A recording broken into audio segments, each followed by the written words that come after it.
এই যে দেখতেছেন কাপড়া পুরা বাহার করে দিছি, কারণ হলো সার পোকা পুরা ভরা।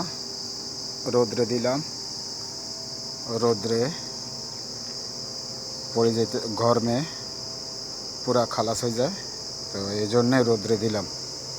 পুরা কাপড়া, সিট, বালিশ, কভার, কম্বল, শার্ট টার্ট পুরা রোদে দিলাম। এই যে সিট পুরা, এত সার পোকা, এত সার পোকা, সপ্তাহে 2 বার করে দিতে হয়। এই জন্য পুরা বেড, সিট, কাপড়া সব বাহার করে দিলাম, সব বাহার করে দিলাম।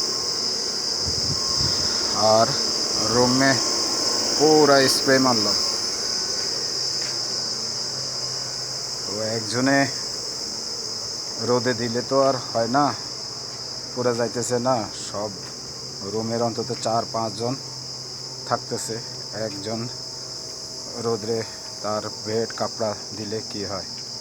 পুরা ইতনা সার পোকা বলার বাহিরে।